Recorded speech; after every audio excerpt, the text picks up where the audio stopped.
WHI Tour and Travel, jalan lebih tenang. Selanjutnya jamaah sekalian, haji itu prosesnya 6 hari. Tanggal 8, 9, 10, 11, 12, 13. Ada yang 6, ada yang 5. Insya Allah nanti kita jelaskan semua. Haji itu prosesnya 6 hari. Ada yang 6, ada yang 5 hari.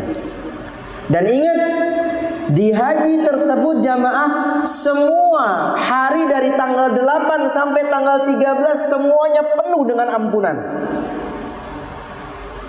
Maka udah gak usah sibuk ngapa-ngapain kita, kecuali cuman doa minta ampun sama Allah Subhanahu wa ta'ala.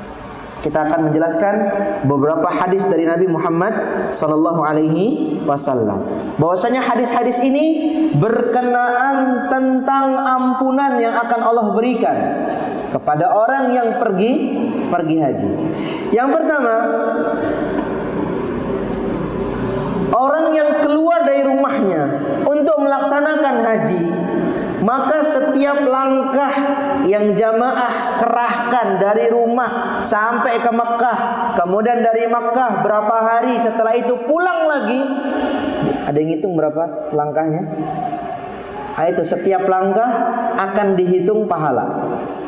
Nabi kita Muhammad sallallahu alaihi wasallam mengatakan dalam hadis riwayat Al-Imam Ibnu Khuzaimah dan At-Tabarani, Nabi mengatakan, "Fa inna laka minal ajri idza amamtal baital atiq alla tarfa'a qadaman aw tada'aha anta wa dabatuka illa kutibat laka hasanah."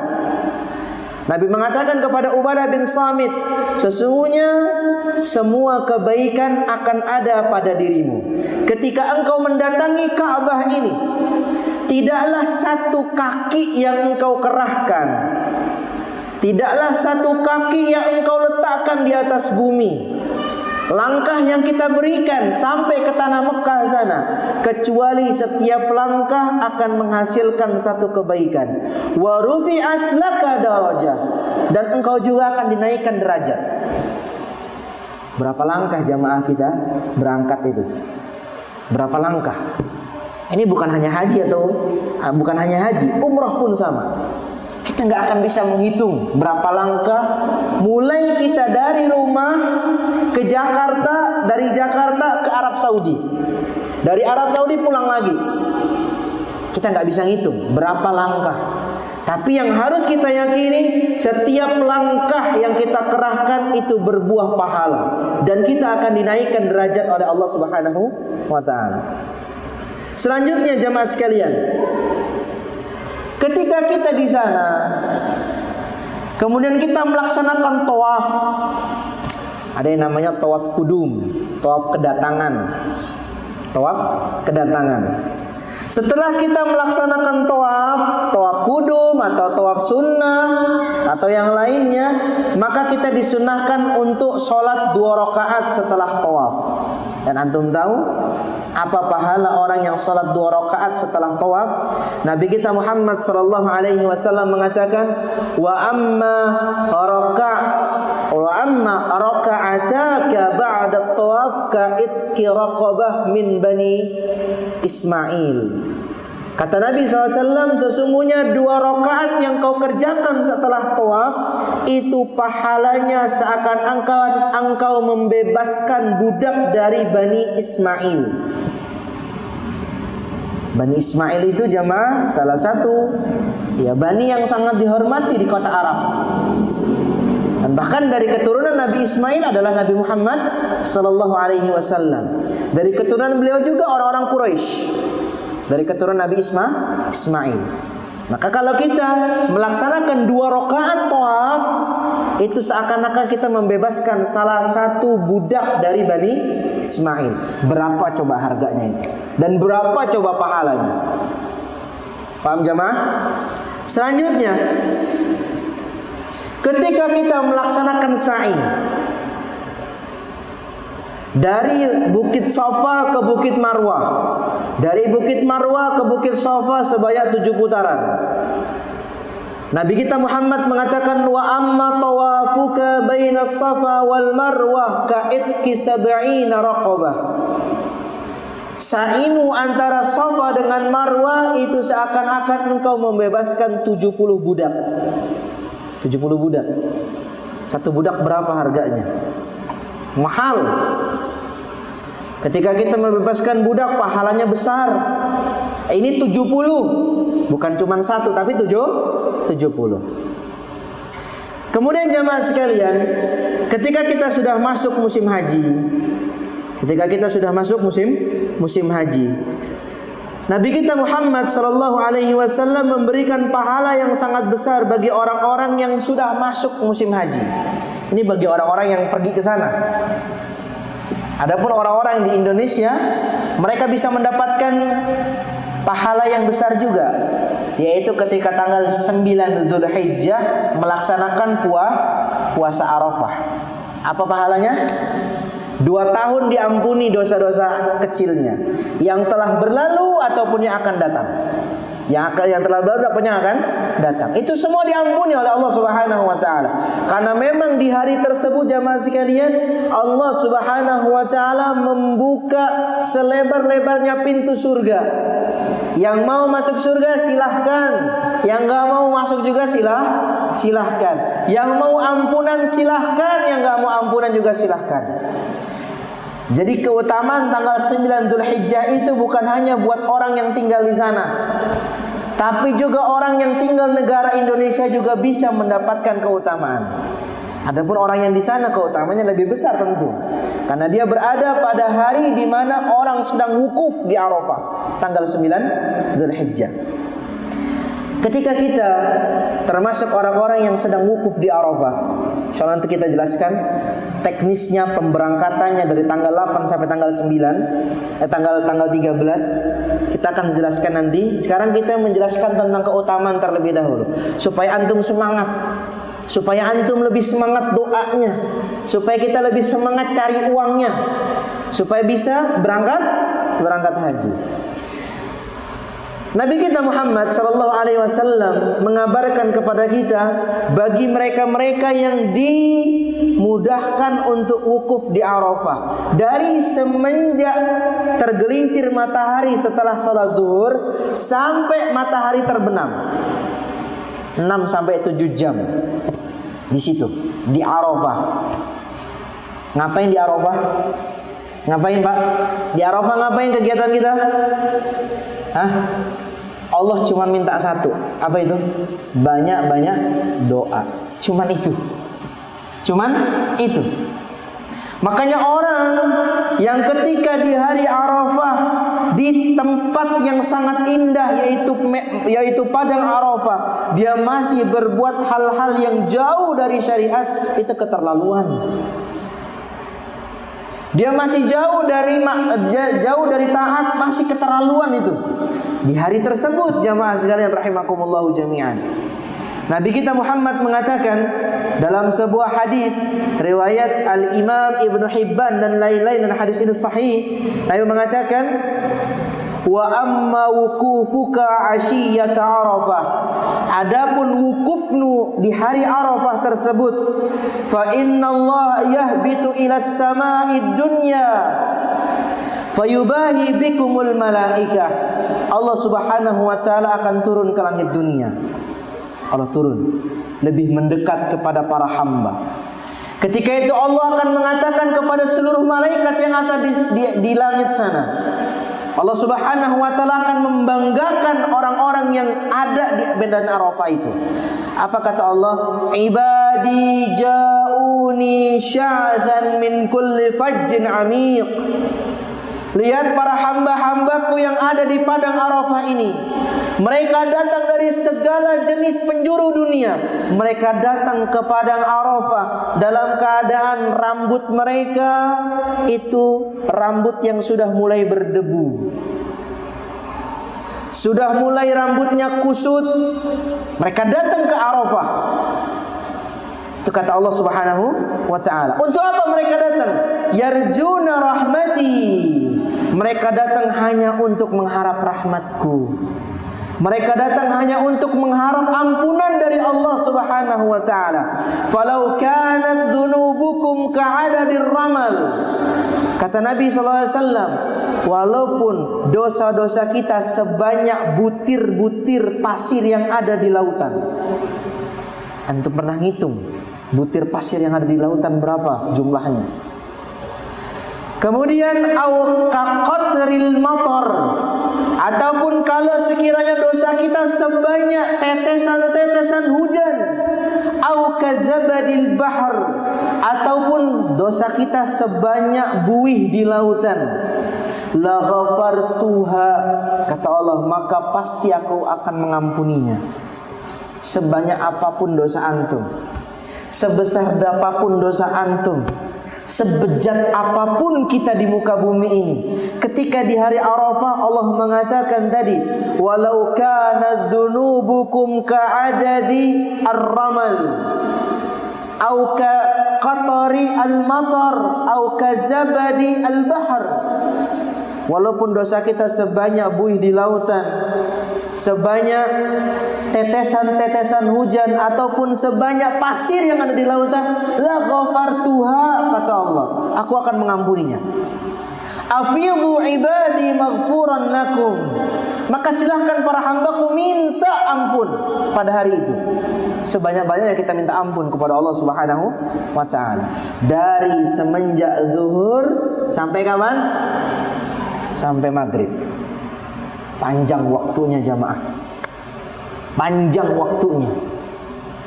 Maka mulai dari Indonesia kita udah berdoa, ya Allah, jadikanlah tubuhku, pikiranku, kesehatanku itu sangat bagus ketika di hari Arafah, supaya aku tidak ngantuk, supaya aku tidak capek, supaya aku tidak malas-malesan, supaya aku semangat ketika hari Arafah.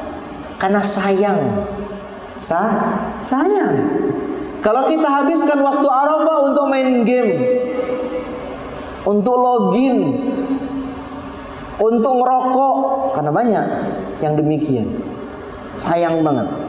Untuk cipika-cipiki, untuk ketawa-ketiwi dan lain-lain, sayang. Hari Arafah jangan digunakan untuk melakukan hal-hal yang demikian. Selanjutnya jemaah sekalian, itu di hari Arafah ya, di hari Arafah. Selanjutnya,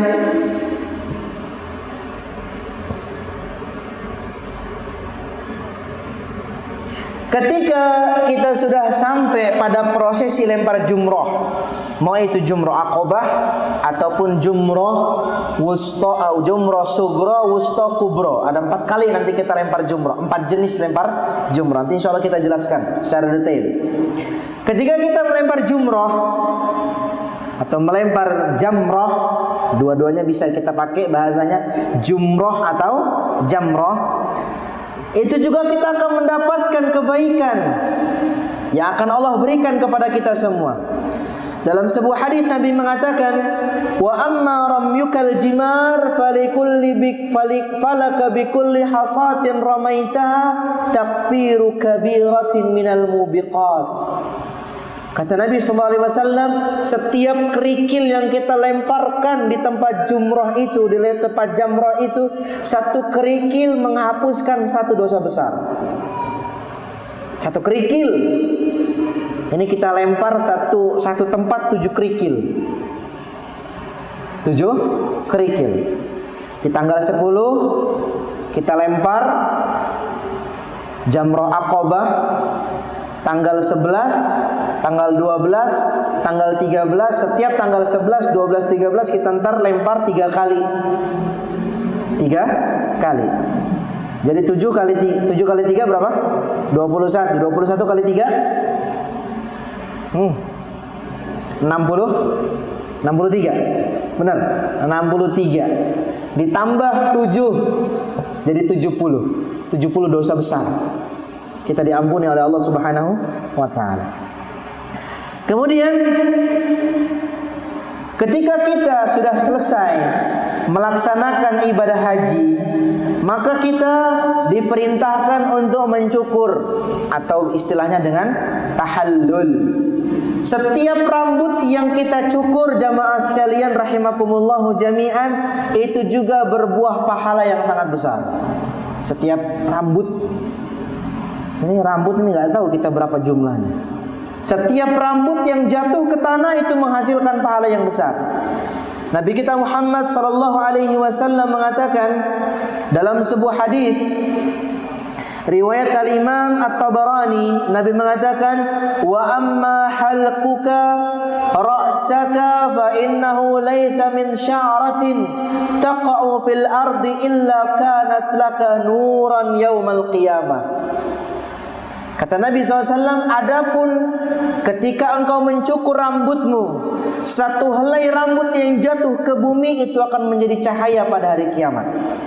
Dalam riwayat lain, Nabi mengatakan, wa amma halakuka ra'sak falaka bikulli sya'ratin halaktaha hasanah.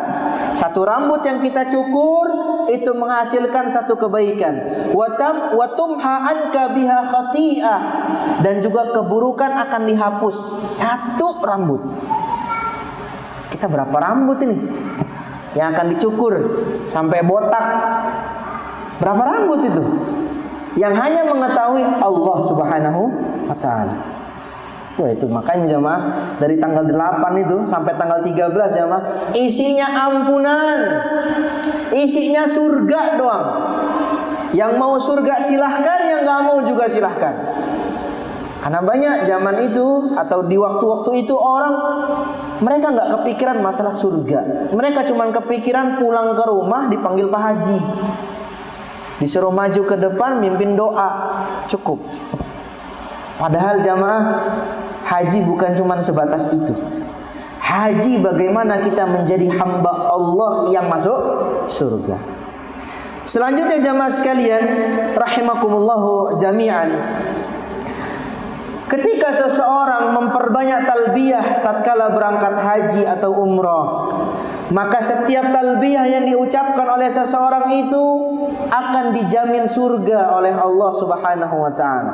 Antum bertalbiyah, labbaik Allahumma labbaik, labbaik la syarika laka labbaik, innal hamda wan ni'mata laka wal mulk la syarika lak.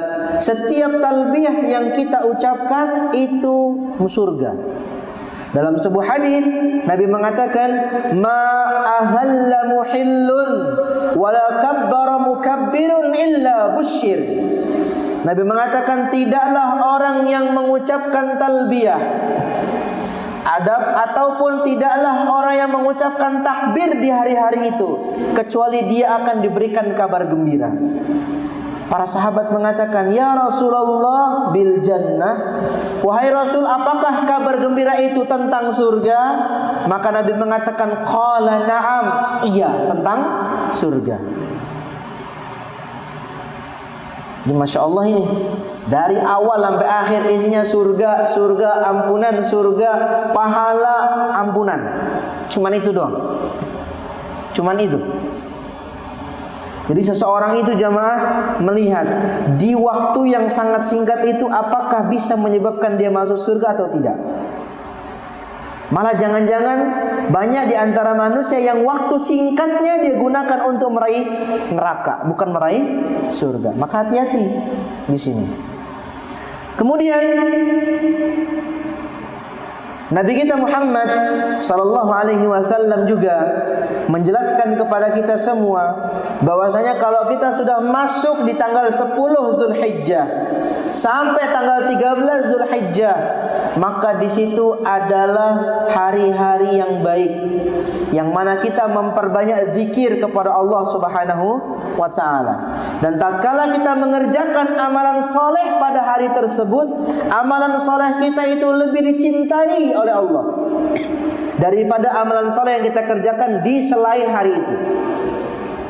Nabi mengatakan dalam sebuah hadis, ma min ayyamin, ini lebih tepatnya ke 10 awal bulan Dzulhijjah. Nabi mengatakan, ma min ayyamin a'zamu indallah wa wala ahabba ilaihi minal amali fihinna min hadhil ayyamil ashr.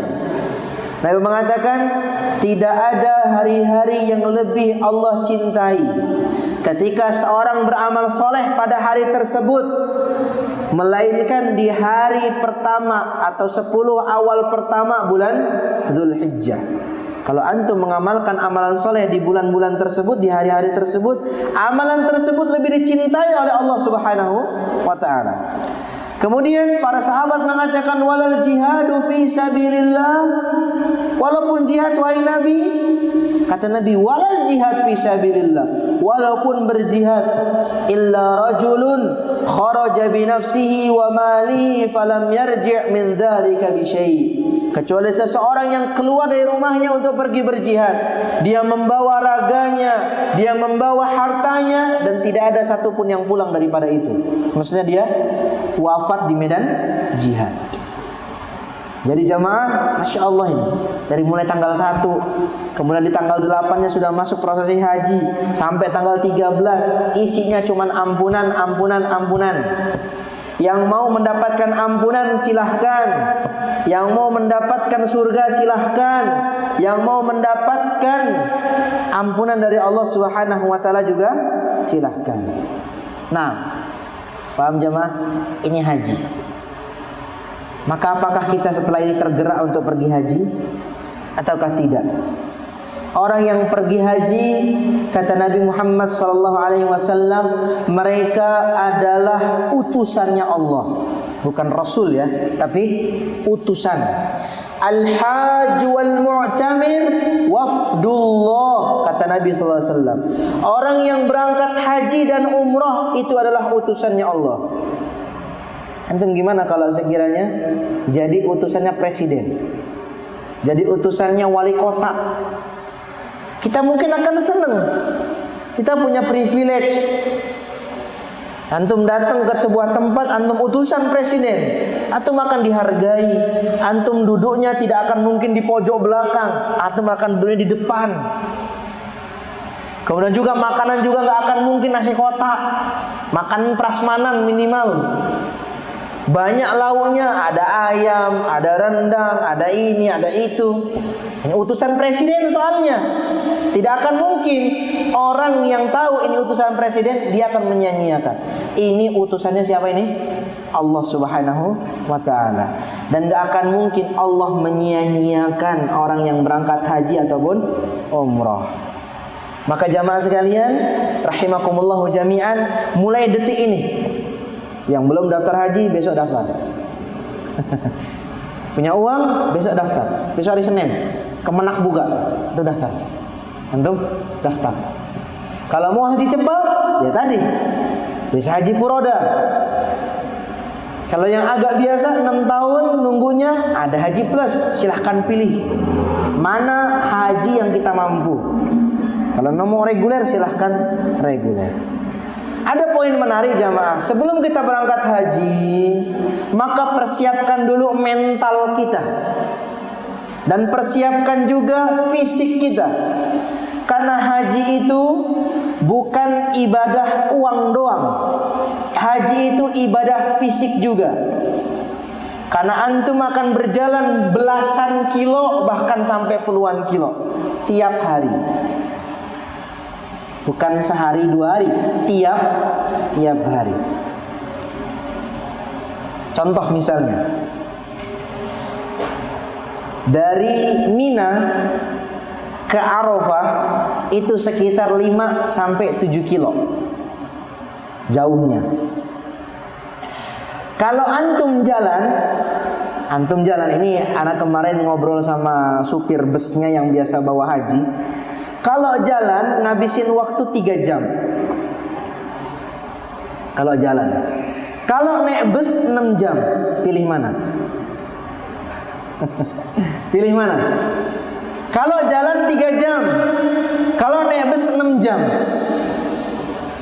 Ketika nanti naik bus jamaah sekalian, antum di sana akan mendapati ibadah selanjutnya, nggak bisa istirahat. Tapi kalau antum nyampe ke Arafah tepat waktu misalnya, sebelum zuhur antum nyampe Arafah, antum bisa istirahat di sana. Paham jamaah? Nah, belasan kilo kita harus berjalan.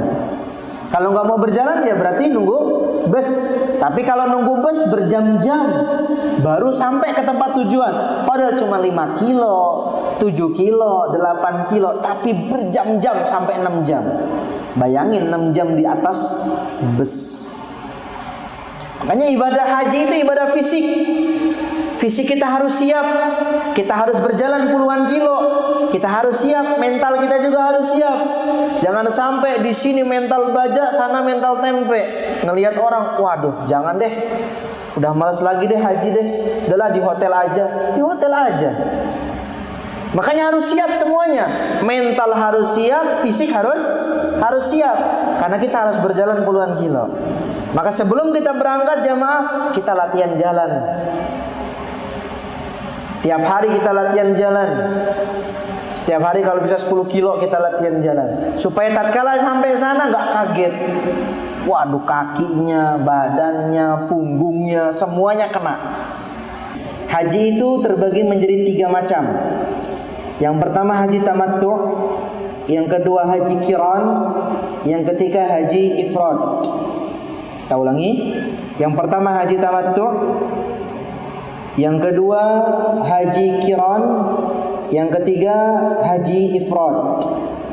Haji tamattu', haji qiran, haji ifrad.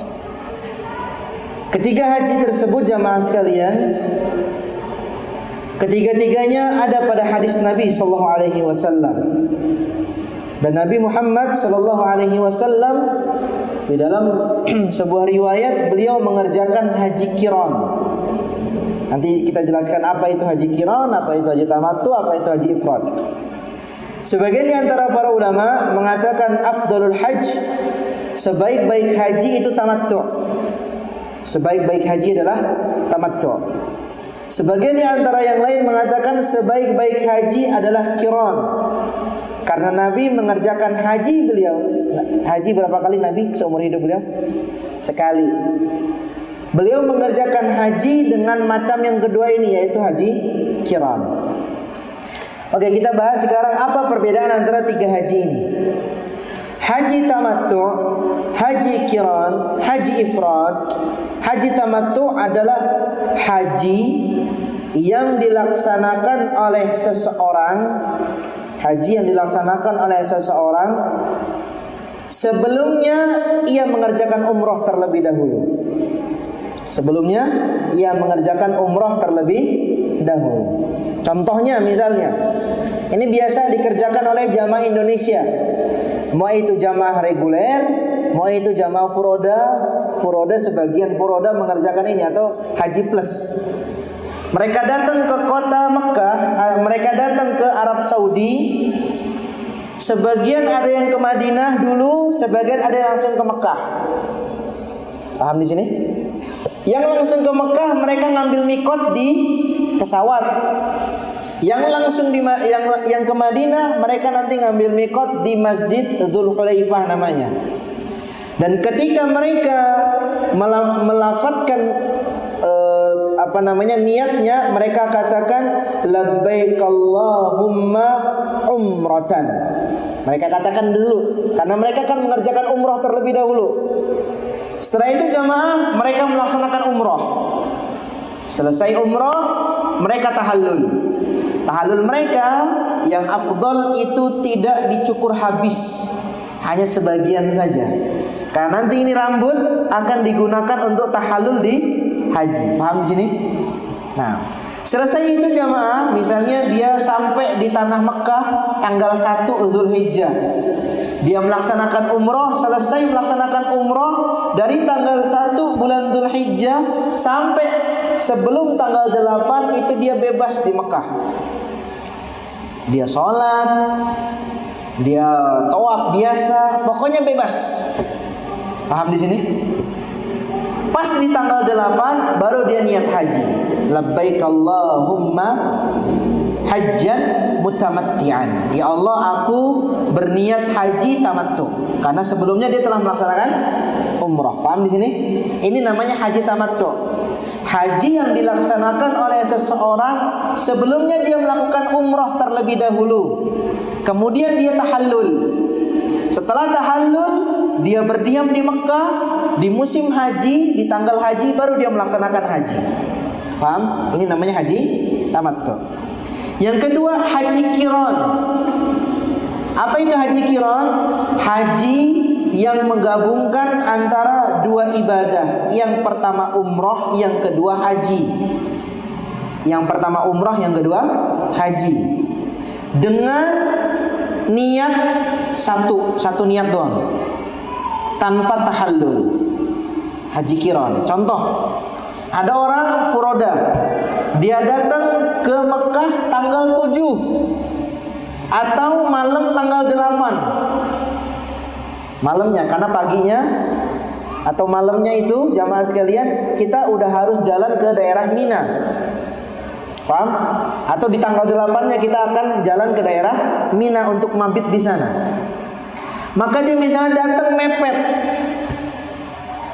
Walaupun Mina mabit di mana ini hukumnya sunnah, cuman afdol. Contoh misalnya aja, ana pakai permisalan yang lain. Dia datang di tanggal 8, dia nggak bisa mabit di Mina. Dia cuman dapat besoknya harus ke Arafah. Paham di sini? Maka di situ jamaah sekalian dia boleh melaksanakan haji qiran. Haji qiran haji yang dimana dia niat di awal. Dia mengatakan ketika mengambil mikot haji, dia katakan labbaik Allahumma umratan wa hajjan. Langsung digabungkan dua niat itu, dua ibadah itu, labbaik Allahumma umratan wa hajjan. Setelah itu dia melaksanakan prosesi umrah. Setelah umrah dia nggak tahallul. Dia tidak tahallul. Karena kalau tahallul orang sudah boleh pakai pakaian, orang sudah boleh pakai minyak wangi. Ini haji tamattu yang tadi. Setelah dia tahallul, setelah tahallul umrah, dia masih boleh pakai pakaian, dia juga masih boleh pakai minyak wangi, pakai songkok. Ini haji tamattu. Tetapi kalau haji qiran, setelah dia melaksanakan umrah, dia masih tetap pakai ihram. Sampai kapan? Sampai dia tahallul di tawaf ifadah nanti. Ini insyaallah akan kita jelaskan. Paham jamaah? Bedanya antara tamattu sama qiran? Kalau tamattu dia awalnya umrah, setelah itu dia tahallul, setelah itu dia berdiam di Mekah sampai di hari haji. Adapun haji qiran, dia menggabungkan niat labbaik Allahumma umratan wa hajjan. Selesai dia melaksanakan ibadah umrah, dia enggak tahallul.